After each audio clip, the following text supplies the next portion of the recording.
Festival, and this is Katherine Linton, and you're on Unscripted at Moviefone.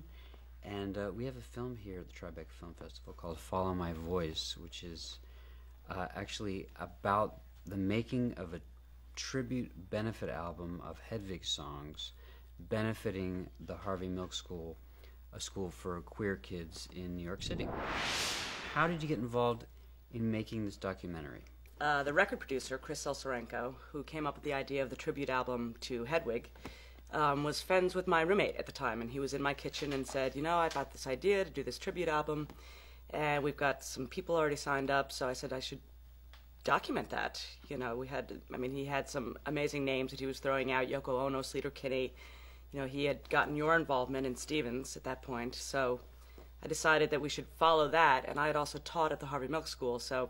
Oh, really? What did you teach there? I taught acting. I didn't realize that. Yeah, those kids, boy, you do like an acting warm-up, and they're like voguing within 2 seconds. You don't have to warm those kids up at all. So anyway, so I had suggested that the album benefit the Harvey Milk High School, because it seemed like such a fit. And so I found four kids to profile, and went from there, really interviewed the kids, and then just basically went to every recording session that we could and filmed that.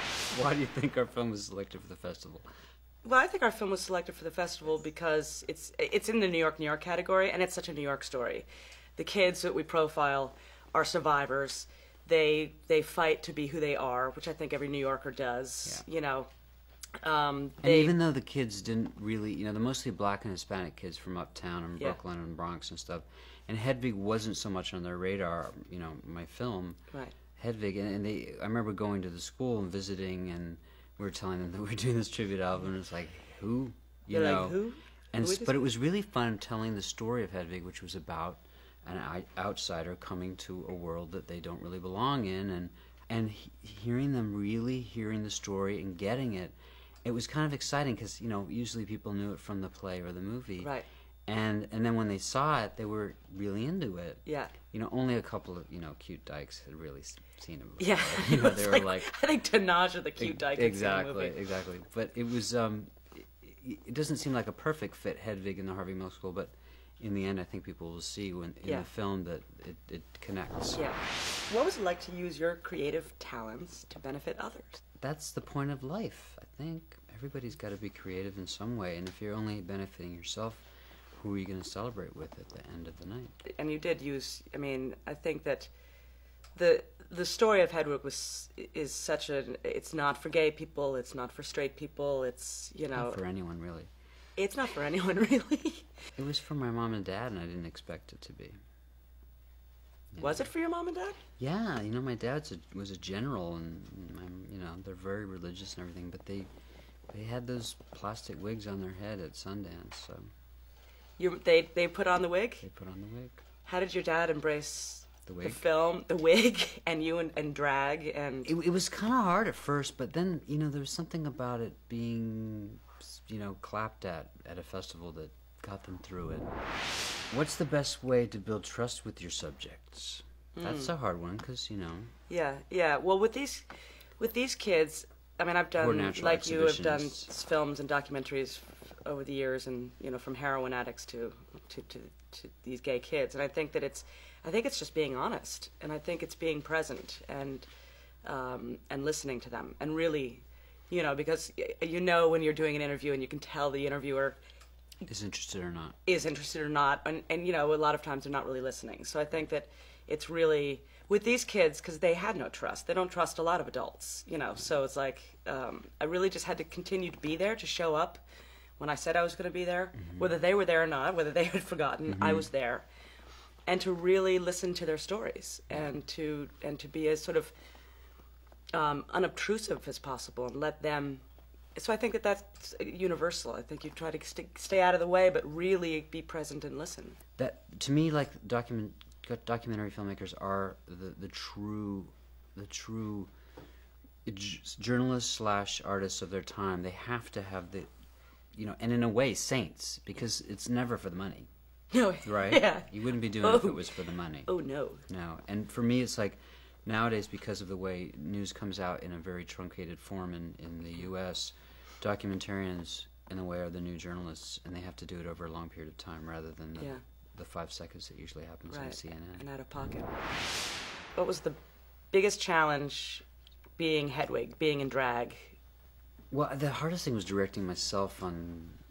I didn't really want to act in the film, but, you know, I'd already written it for myself, and having to check the monitor and running up and down a hill in heels and a wig, and, you know, actually looking at the monitor of some shots, second unit, while I'm getting my makeup on, and it wasn't much fun. That's and hard. I also, shaving every day was really hard. Like, I couldn't use a blade because it would be really, you know, kind of bleeding and stuff. So I would shave through my makeup every 3 hours with an electric. That wasn't much fun. What's your favorite New York memory? I think maybe it might have been the blackout, you know, which was a couple years after 9/11, and you know, everyone thought we were being attacked again, and then it turned out to be just a blackout, and everyone was so happy and nice to each other and no violence, and it inspired you know, an important scene in my new film. But it was a beautiful thing to see. Everybody just, you know, didn't have to do nothing. All the phones were dead. You know, people just had parties on their stoops, met people in their building for the first time. Yeah, we went to a bar. It was so hot, everyone took all their clothes off. It was insane. They did. Yeah. That's great. Finish this sentence. The 3 things I love about movies are... Licorice, holding someone's hand in the theater, and the darkness before it starts. I do love that, the moment right before it starts and when anything can happen. Yeah. It also was a place where, you know, maybe growing up gay too, you know, it's like a place, one of the few places where you could hold hands or kiss without anybody knowing when you were young, you know, so, you know, a little boogie in the back row. I guess I don't even remember the movies in those cases. God, I remember really making out to Finding Nemo. Not that I was a child then. There was, the other good thing is, it just, for me it was, you know, I lived all over the world with my dad in the Army, and it was probably reminded me of the good part about America, you know, because it was, you know, became the capital of film after the war, and World War II, that is. And it reminds me of the things about America that I love the most, you know. Well, that's us on Unscripted for Moviefone. Welcome we had to a good Moviefone. time. I hope we didn't get bleeped or we didn't get anybody mad. We were just talking. Goodbye.